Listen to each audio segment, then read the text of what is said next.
Hello, in this video, you'll learn about OneDrive. OneDrive is a place for you to store your documents in the cloud. Think about this as your new H drive. This will be a place for you to upload content from your My Documents or your H drive. Things that you want to share with others are a great choice to store here. This is really helpful because once the documents are in the cloud, you can then access them from your smartphone or tablet or any device, any location. Much more flexible than the current H drive is. You'll also have 5 terabytes of storage, so you won't have the same restrictions or limitations that you have with the H drive. OneDrive also solves another problem in that when you store content there, you can send a link to the OneDrive content and not have emails bounce back to you because the attachments were too large. So let's go ahead and get started and use OneDrive. To access OneDrive, just log into portal.office.com and sign in with your email address.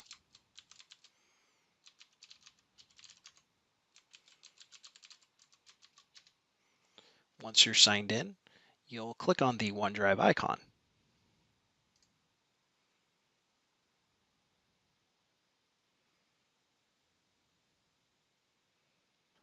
Once you're in OneDrive, you'll need to get content into OneDrive. So you could do that by the upload button, and I'll show you a couple of other methods too.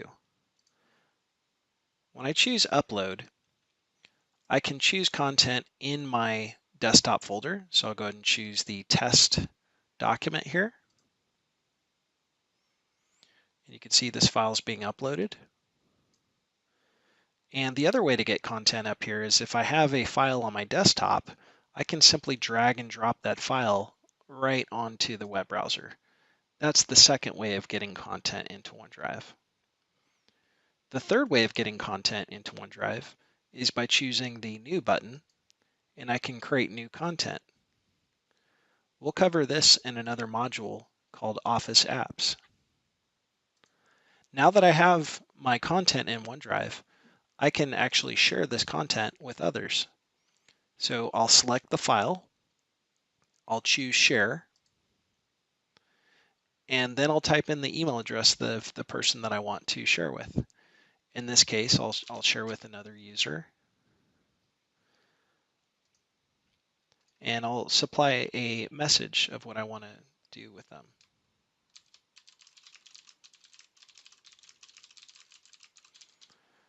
Once you've put in your message, you can simply click on the send button, and this will send a link to this file to the person that you want to share the file with. The other way to share content in OneDrive with others is by going into your email. So I'll go to my email here, and I can send a link from that file. So I'll go ahead and draft a new email message. Once I have the new email message drafted the way I like it, I can just choose the attach button up here. The attach button allows me to select the files that I've recently uploaded from my OneDrive. I have two choices. I can send the file as a link, or I can attach a copy. The benefit of sending it as a link is that the recipient can then see the latest changes to this file, and we can also work together on the file at the same time. So they could be making changes and I could be making changes to the file at the same time. This also solves another problem in that by sending a link, it will not bounce back because the file is too large. Whereas if I send the copy, this can actually bounce back if the file is too large for the other person's email system to handle. So we recommend choosing this first choice, share as a OneDrive link. When I do that, you'll actually see a cloud icon next to the attachment, and the default permission is that the recipient can edit the file. I can choose this drop-down option to override that, and I can change permissions if I wish. Some of the permission options I have is to restrict it so that they can just view the file only, or anyone within the city can edit it, or anyone within the city can view it. And when I say anyone within the city, I mean all city staff, not the citizens. Okay, and then the other option I have is to make it public. So public would be anybody, even the citizens outside of city staff would be able to edit the document or view the document. So you have lots of granular options here for the permissions on this file.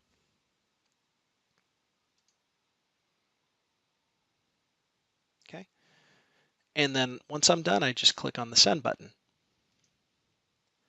So that's how you can share files. What happens if you make a mistake on a file and you want to go back to another version? So let's go ahead and simulate that. I'm going to make a change to this file by clicking on the file and choosing Edit Document in the web browser. Once I make a change here,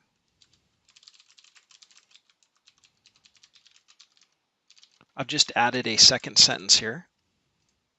You'll notice there's no save button. It's automatically saving the changes as I type. Now, if I close this document out and I go back to my OneDrive, I may want to roll back to a previous version of that. So with the file being selected like this, I just choose Version History on the toolbar. I then see the original file, which was modified a few minutes earlier, and these ellipses, the three dots here, I can just choose on this and I could choose to restore this. By restoring this file, this now becomes version 3.0 of this document, and the file has now been restored. By looking at this version of the document, I can confirm that the file has been fully restored. So let's do that now. So there we see is the original document without the accidental change made to the document. Now what happens if you accidentally delete the file and you need to restore it? OneDrive allows you to recover your files on your own. So with the file selected, I'll choose the delete button. And we'll show you how you can recover files that you've deleted.